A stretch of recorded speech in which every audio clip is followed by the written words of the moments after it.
بسم اللہ الرحمن الرحیم الحمد للہ رب العالمین والعاقبۃ للمتقین۔ حکیم الامہ آن لائن اکیڈمی میں آپ کا خیر مقدم۔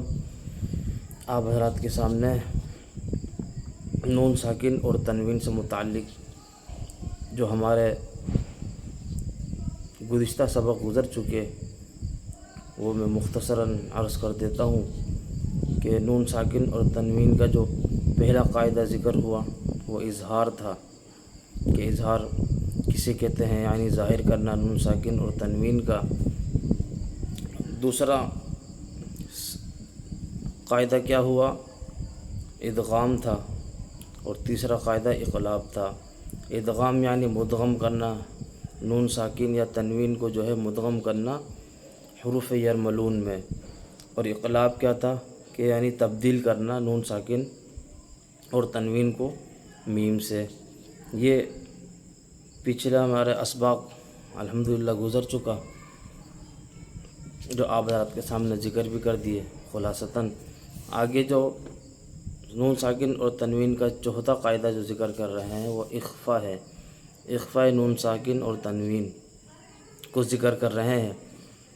اخفا کسے کہتے ہیں یہ بات پہلے سمجھنے کی ہے۔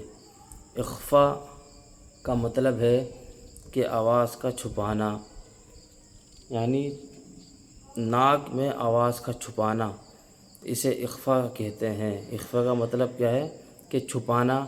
کس کو چھپانا؟ یعنی آواز کا چھپانا ناک میں۔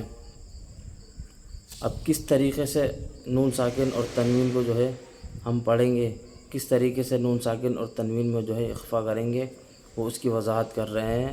سوال پڑھتے ہیں، اس سوال اخفا کسے کہتے ہیں؟ جواب: نون ساکن اور تنوین کے بعد حروف حلقی، یرملون اور با کے علاوہ، یعنی یہ جو حروف ذکر کر رہے ہیں حروف حلقی، یہ پیچھے ہمارا ذکر ہو چکا ہے، اور یرملون اور با کے یہ سب پیچھے جو ہے ذکر ہو چکے ہیں۔ حروف حلقی اس میں ہمارا ذکر ہو چکا ہے پیچھے سبق میں۔ اظہار میں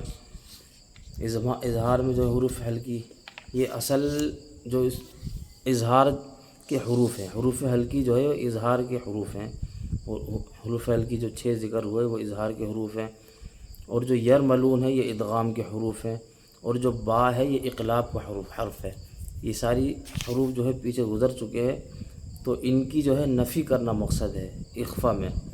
یہ بتا رہے کہ نون ساکن اور تنوین کے بعد حروف حلقی، یرملون اور با کے علاوہ کوئی اور حرف آ جائے، یعنی حروف حلقی اور یرملون اور با کے علاوہ کوئی اور حرف آ جائے تو وہاں نون ساکن اور تنوین کو بغیر ادغام کے غنّے کے ساتھ پڑھنا اخفاء کہلاتا ہے، یعنی اس کو اخفاء خفیف بھی کہتے ہیں، غنّہ خفیف، اس کو غنّہ خفیف بھی کہتے ہیں۔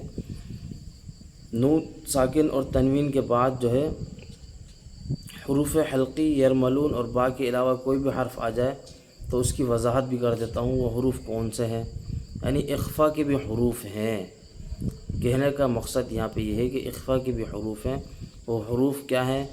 با، تا، ثا، جیم، دال، ذال، را، زا، سین، شین، صاد، ضاد، طا، ظا، فا، قاف، کاف۔ یہ جو حروف آپ حضرات کے سامنے بیان کی یہ اخفاء کے حروف ہیں۔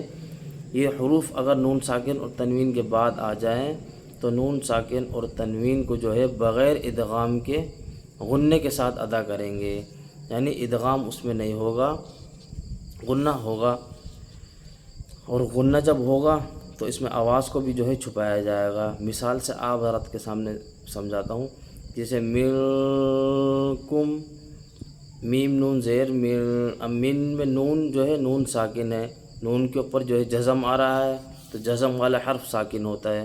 ملکم، اور نون کے فوراً بعد جو حرف آ رہا ہے نہ ہی تو وہ حروف حلقی ہے، نہ ہی وہ یرملون میں سے ہے، اور نہ ہی با ہے، بلکہ وہ ان حروف حلقی، یرملون اور با کے علاوہ حرف ہے جو میں نے آپ حضرات کے سامنے بیان بھی کیے۔ اخفا کا حرف میں سے ایک حرف آ رہا ہے جو کاف ہے، پتلا کاف۔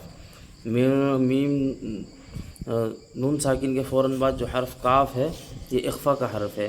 منکم، اب اس میں ادغام بھی نہیں ہے، بغیر ادغام کے جو ہے غنہ ہو رہا ہے۔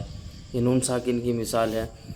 شیء قدیر، شین یا زبر شیء، حمزہ دو زیر ان، حمزہ کے اوپر جو دو زیر ہے یہ تنوین ہے۔ تنوین کے فوراً بعد قاف موٹا آ رہا ہے اور یہ قاف اخفا کا حرف ہے، یعنی تنوین کے فوراً بعد نہ ہی تو حروف حلقی کا حرف ہے، نہ ہی یرملون کا ہے، اور نہ ہی با آ رہا ہے۔